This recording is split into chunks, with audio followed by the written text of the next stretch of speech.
معزز خواتین و حضرات، السلام علیکم۔ ادب میں جدید و قدیم کا تعین اگر کیا جائے تو بات بہت دور تک چلی جائے گی۔ میں اپنی سہولت کے لیے 1936 کی ادبی تحریک سے بات شروع کروں گا، کیونکہ یہیں سے بات مجھے وہاں تک پہنچنے میں صاف نظر آتی ہے جہاں تک میں جانا چاہتا ہوں۔ خاص طور سے اردو ادب میں جو فکری رویوں کی تبدیلی آئی یا نئے اسالیب کا رجحان بڑھا، اس میں 1936 کی ادبی تحریک، جسے ہم ترقی پسند ادب کی تحریک سے بھی یاد کرتے ہیں، ایک نمایاں مقام پر نظر آتی ہے۔ اس تحریک نے جہاں مرد اہل قلم کو نئے موضوعات دیے اور نئے اسالیب کی طرف راغب کیا، وہاں خواتین کو بھی نئے انداز میں لکھنے پر اکسایا۔ نثر میں کئی مثالیں ہیں آپ کے سامنے، خاص طور سے ڈاکٹر رشید جہاں کے افسانے، یہ بعد میں عصمت چغتائی اور ان کے تسلسل میں لکھنے والی اور خواتین۔ لیکن شاعری میں ہم دیکھتے ہیں کہ ہمیں ایک بہت اہم نام پہلے نظر آتا ہے، آپ جانتے ہیں، ادا جعفری۔ ایک نسائی تشخص صیغہ تانیث کے ساتھ نمایاں ہوا۔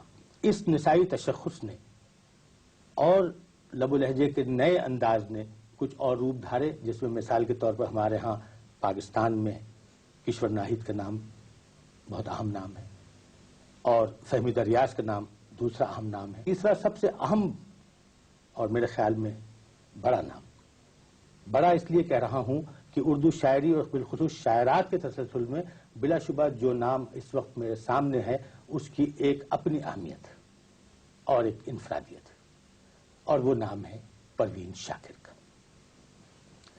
پروین شاکر کا پہلا مجموعہ خوشبو کے نام سے آیا۔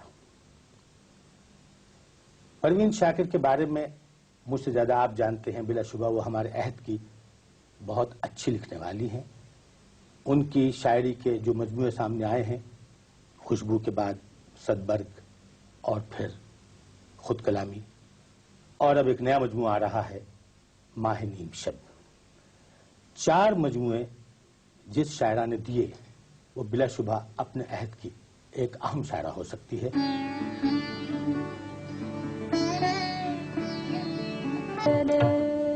جو شاعری آپ کی پہچان بنی، کیا اس میں آپ کے خاندان کا یا کسی روایت کا کوئی حصہ ہے کہ جس نے آپ کو اس انداز میں کہنے پر یا اظہار پر آمادہ کیا؟ میرے اطراف میں بہت کم عمری سے، جب مجھے شعر کا مفہوم بھی نہیں معلوم تھا، آہنگ سے بھی میں واقف نہیں تھی، شعر سنتی تھی، یوں کہ میر انیس کا کلام گھر میں پڑھا جاتا تھا بہت باقاعدگی سے۔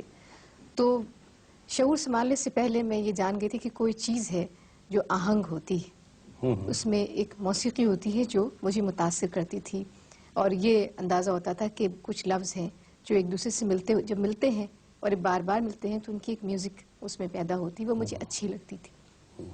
پھر جب شعر کو غور سے پڑھنے کا موقع ملا تو میر انیس سے آگے بڑھتے ہوئے پھر ظاہر میر اور غالب اور اقبال، ندیم اور فیض، تو اس شعری سفر اس طرح شروع ہوا، اور اس میں میری حوصلہ افزائی بہت رہی۔ جب آپ کی کتاب خوشبو آئی، پیرا اظہار کے اعتبار سے وہ بہت پختہ نہیں لیکن کچی بھی نہیں، بلکہ جسے سچی شاعری ہے، میں اس کو جی، اور بڑی متانت اور سنجیدگی سے آپ نے سچی باتیں کہی ہیں۔ لیکن جب آپ کی دوسری کتاب صدبرگ آئی تو لوگوں کو شاید وہ بات اس میں نہیں ملی۔ مائن بھائی، خوشبو کے بارے میں شاید پہلے بھی میں کہیں عرض کر چکی ہوں کہ یہ 15 سے 25 سال تک کی عمر کے تجربات، خواب، ان کو جو لفظ مل سکے اس صورت میں وہ سامنے آئے۔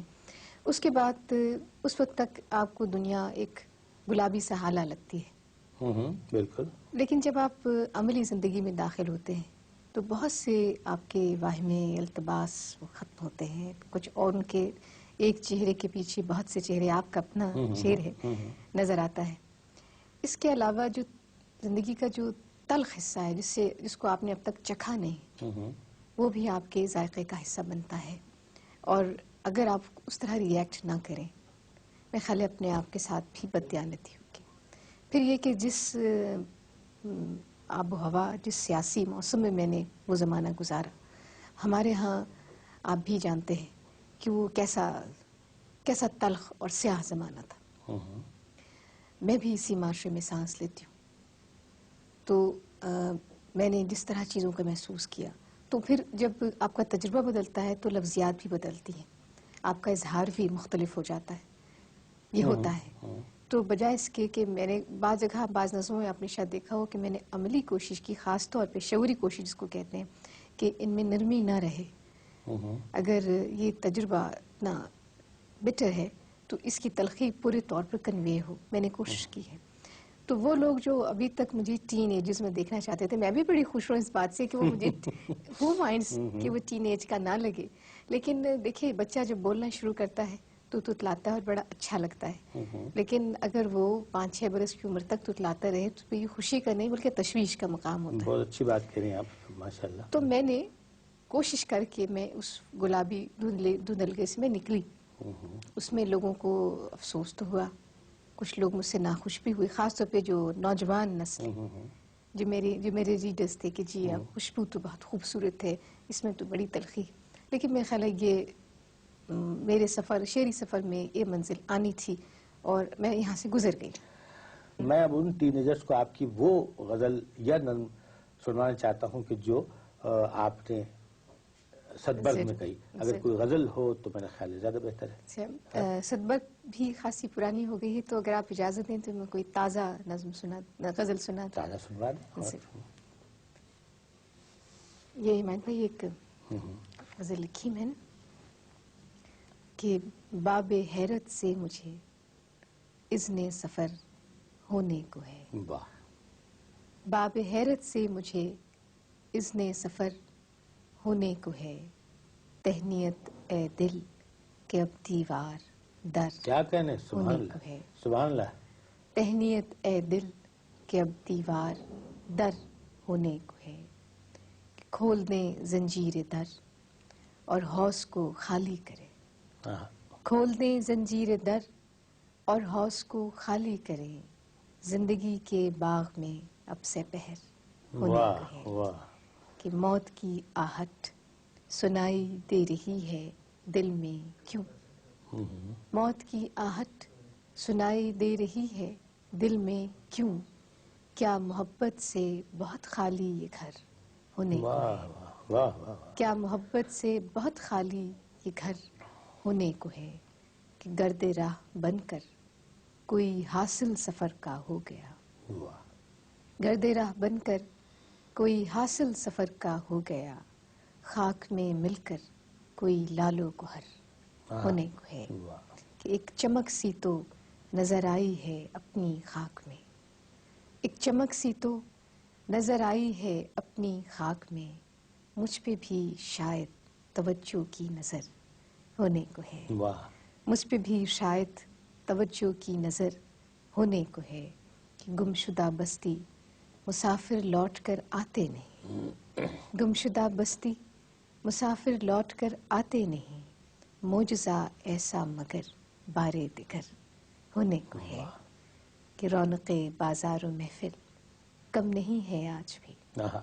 رونق بازار و محفل کم نہیں ہے آج بھی، سانحہ اس شہر میں کوئی مگر ہونے کو ہے. اور آخری شعر ہے کہ گھر کا سارا راستہ اس سرخوشی میں کٹ گیا. گھر کا سارا راستہ اس سرخوشی میں کٹ گیا، اس سے اگلے موڑ کوئی ہم سفر ہونے کو ہے. سبحان اللہ. بڑی اچھی غزل ہے اور ہر پوری غزل بڑی یعنی فکر انگیز بھی کہوں گا اسے، انداز بیان کے اعتبار سے بڑی رچی ہوئی اور جسے میں اصطلاحی لفظوں میں مضبوط غزل. مجموعی طور پر آپ کی شاعری کو پڑھتے ہوئے میں نے دیکھا کہ آپ میں فطرت پرستی بہت زیادہ ہے. آپ فطرت کے حوالوں سے بہت سے ایسی علامتیں چنتی ہیں جس کے سے آپ کی شاعری کا تانا بانا بنتا ہے. وہ آپ سمجھ گئی کہ کیا آپ کے لفظ خوشبو یا صدبرگ خود اس کی دلیل بن جاتی ہے. بارشیں بہت ہیں، جب بارش ہے، جگنو ہے، تتلیاں ہیں، رنگ ہیں، پھول ہیں، رنگ ہے، دھوپ ہے، یہ اور ساری جنگل بھی ہے اور ساری چیز اور کردار بھی آتے ہیں. بعض اوقات یہی چیزیں کردار بن کر بھی آتی ہے. تو جب کردار ہے، فضا ہے اور زمین ہے تو وہاں کوئی کہانی بھی ہے، افسانہ بھی ہے اور زندگی کی ایسی حقائق بھی ہیں کہ جس کے پیچھے بڑے فکر کے پہلو ظاہر ہے چھپے ہوئے ہیں. تو کیا آپ نے کبھی کوئی طویل ایسی چیز لکھنے کی کوشش کی، یا آپ نے سوچا کہ مجھے کوئی بڑے کینوس پہ کوئی کام کرنا ہے؟ میرے ذہن میں تو ہے.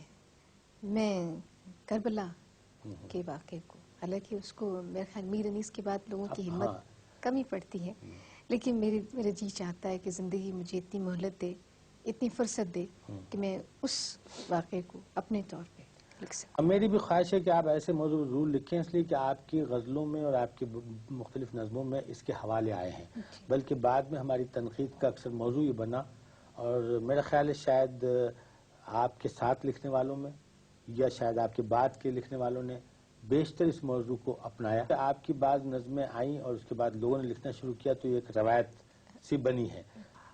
اچھا پروین، آپ نے چونکہ انگریزی ادبیات پر بھی خاصی نگاہ رکھی ہے اور پڑھا ہے، آپ نے غزل اور اس مخصوص انداز شعر گوئی سے ہم فری ورس کہہ رہے ہیں، یا کہیں کہیں آپ نے بلینک ورس بھی لکھی ہے.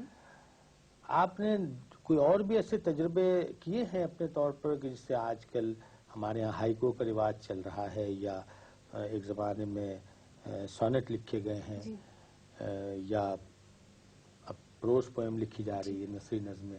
جی مہک بھائی، اس طرح تو نہیں، میں نے حیات کے تو تجربے نہیں کیے. ہائیکو ان معنوں میں جن معنوں میں کہ جاپانی شاعری میں لیا جاتا ہے، میں نے ہائیکو نہیں لکھی. لیکن اگر آپ اس کو یہ کہیں کہ 3 مصروں کی نظم، مختصر نظمیں، اور موضوع کے حساب سے میں نے موضوع کے حد تک تو میں نے ان کی پابندی کی ہے، لیکن 575 میں نہیں کر سکتی. نہ میرا مزاج ہے ٹیکنیک ہے ہائیکو کی، اس میں نہیں، نہ میرا مزاج ہے، نہ میری شاعری کا مزاج ہے، نہ میرے زبان کا مزاج. لیکن نثری نظم میں نے لکھی ہے. They were born like that. مطلب اس کی کروڈنس میں جو ایک حسن ہے، جی جی، آپ اسے برقرار رکھنا میں چاہتے اس کو اسی طرح رکھنا چاہتی ہوں. وہ جو نظمیں میری ہیں مہک بھائی، ان میں ایک انٹرنل آہنگ ہے، ایک خاص طرح کا، اور اس کو اگر آپ نکالیں گے تو نظم کی قوت متاثر ہوگی. تو خیر تجربہ کر لینا چاہیے، تجربہ میں گریز نہیں کرنا چاہیے. لیکن آپ کے اندر میں سمجھتا ہوں کہ وہ قوت ہے کہ جو آپ سے بڑی شاعری کے امکانات میں آپ کو شامل کر سکتی ہے. نہیں تو میں وہاں رک تو نہیں گئی. آپ نے دیکھا پھر اس کے بعد میں نے پابند نظمیں بھی لکھی اور پھر غزلیں بھی لکھی. ہاں، یہ تو آپ کی غزل کی اور آپ کی جو پابند شاعری ہے، پابند مطلب فری ورس، اس کی وجہ سے ہم تو آپ سے بہت پر امید ہیں، اور پورا اردو ادب آپ سے پر امید ہے کہ آپ یقیناً بڑی شاعری کے سارے امکانات اور اس کے تمام مراحل سے آپ گزریں گی. آپ نے دوہا بھی نہیں لکھا؟ نہیں، دوہا کبھی نہیں لکھا. شاید میرے مزاج کا حصہ نہیں بن سکا اس وجہ سے. ویسے آپ گیت تو لکھتی ہیں؟ گیت میں نے گیت بھی کم ہی لکھے. پچھلے دنوں میں نے اتفاق سے آپ کا ایک گیت ہی سنا اور مجھے بڑا اچھا لگا. کتاب آ رہی ہے ماہ نیم شب، اس سے پہلے آپ کتاب آئی خود کلامی. بات بہت ہی عجیب سی ہے، لیکن میں کہہ دینے میں کوئی حجاب محسوس نہیں کر رہا ہوں. کہا جاتا ہے کہ جب آدمی دوسرے سے مخاطب ہوتا ہے تو ظاہر ہے کہ شاعری خطاب بن جاتی ہے یا خطابیہ ہو جاتی ہے، اور جب اپنے آپ سے مخاطب ہوتا ہے تو پھر شاعری پیدا ہوتی ہے خود کلامی سے. تو آپ خوشبو سے صدبرگ تک گئی. صدبرگ میں بلا شبہ آپ کا لب و لہجہ ایسا بھی ہے جسے ہم کسی حد تک خطیبانہ نہ کہیں لیکن دوسرے سے مخاطب ہونے کا انداز ضرور. خود کلامی میں ہرچند کی ایسی نظمیں بھی ہیں، لیکن زیادہ تر انٹروورٹ مجھے زیادہ محسوس ہوئی. آپ نے آپ سے بات کرتی ہوئی یا اپنا تجزیہ آپ کرتی ہوئی نظر آئیں. تو آپ کی بتائیے کہ شاعری بھی اس عنوان سے یا اس حوالے سے کچھ اپنے بڑے کینوس میں آئی؟ آپ کو کیا محسوس ہوا؟ ابھی دائرے تو بنتے رہتے ہیں. کبھی آپ کی ذات سب سے اہم ہوتی دنیا میں، پھر اوروں کی ذات اہم ہونے لگتی ہے. اتنی بڑی کائنات میں آپ ایک ذرے کے برابر رہ جاتے. ایسا ہوتا تھا. ہاں، یہ تو ہے، ٹھیک ہے. زندگی کے ساتھ تو خود کلامی کے بعد اصولاً تو شعر نہیں کہنے چاہیے تھے، کیونکہ وہ شاعری کی انتہا سمجھی جاتی ہے کہ جب آپ بڑی شاعری تو خود کلامی ہے. جی جی. لیکن میرا شعری سفر رکا نہیں، اور اب جو چیزیں آپ دیکھیں گے اس میں کینوس ذرا وسیع ہوا ہے. ایک دوسری یہ کہ اب میں